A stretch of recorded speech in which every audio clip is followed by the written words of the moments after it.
नमस्कार दोस्तों, आज है हमारे राजस्थान अध्ययन की 7th क्लास, जिसमें हम पढ़ेंगे रणथंभौर का चौहान वंश, जालोर का चौहान वंश, जैसलमेर का भाटी वंश। तो चलिए शुरू करते हैं आज की क्लास। सबसे पहले हम देखेंगे रणथंभौर का चौहान वंश व इसके प्रतापी शासक। इस वंश के संस्थापक गोविंदराज थे, जो कि पृथ्वीराज तृतीय के पुत्र थे। इन्होंने रणथंभौर में चौहान वंश की स्थापना 1194 ईस्वी में की। इनके उत्तराधिकारी वल्हण, प्रहलादन और वीरनारायण थे। वीरनारायण इल्तुतमिश से युद्ध करते हुए मारा गया। जलालुद्दीन खिलजी ने रणथंभौर पर आक्रमण 1291 ईस्वी में किया। मैं ऐसे 10 दुर्गों को मुसलमान के एक बाल के बराबर भी महत्व नहीं देता। रणथंभौर दुर्ग के बारे में यह जलालुद्दीन खिलजी ने कहा। हमीरदेव चौहान के समय अलाउद्दीन खिलजी ने रणथंभौर पर आक्रमण कर उसे अपने अधिकार में ले लिया।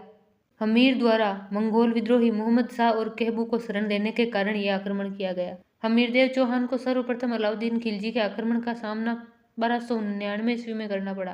1301 ईस्वी में अलाउद्दीन स्वयं सेना लेकर उपस्थित हुआ तथा हमीरदेव को पराजित कर रणथंभौर पर अधिकार किया।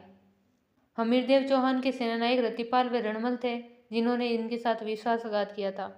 इनकी पत्नी रंगदेवी के नेतृत्व में महिलाओं ने जौहर किया। हमीरदेव चौहान के शौर्य की जानकारी हमें विभिन्न स्रोतों से प्राप्त होती है। हमीर महाकाव्य, जो नयनचंद्र सूरी द्वारा लिखा गया है। हमीर रासो जोधराज द्वारा लिखा गया है। हमीर हट चंद्रशेखर द्वारा लिखा गया। नेक्स्ट हम देखेंगे जालोर का चौहान वंश व इसके प्रतापी शासक। इसके संस्थापक कीर्तिपाल थे, जिन्होंने इसकी नींव 1881 में डाली। जालोर के चौहान वंश में सर्वाधिक शक्तिशाली शासक कानड़देव था। अलाउद्दीन खिलजी ने कानड़देव के काल में जालोर पर आक्रमण किया। 1305 में अलाउद्दीन खिलजी ने अपने सेनापति ऐनुल मुल्क मुल्तानी के नेतृत्व में सेना भेजी। मूणोत नैणसी के अनुसार अलाउद्दीन खिलजी के जालोर आक्रमण का कारण कन्नड़देव के पुत्र विरमदेव द्वारा अलाउद्दीन खिलजी की पुत्री फिरोजा से विवाह करने से इनकार करना था। अलाउद्दीन खिलजी ने सिवाना दुर्ग पर अधिकार 1308 में किया तथा इससे जीतकर इसका नाम खैराबाद रखा और वहां का प्रतिनिधि कमालुद्दीन गुर्ग को नियुक्त किया। इसने जालोर पर दूसरा आक्रमण 1311 ईस्वी में किया, जिसमें यह विजयी रहा।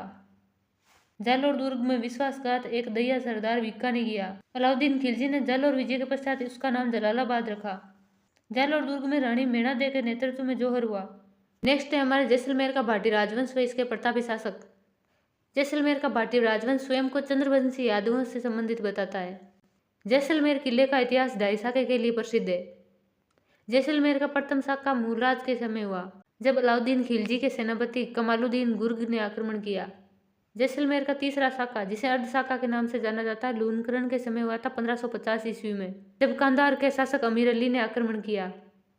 इसे अर्ध शाखा कहा जाता है क्योंकि यहाँ पर सिर्फ केसरिया हुआ था, जौहर नहीं।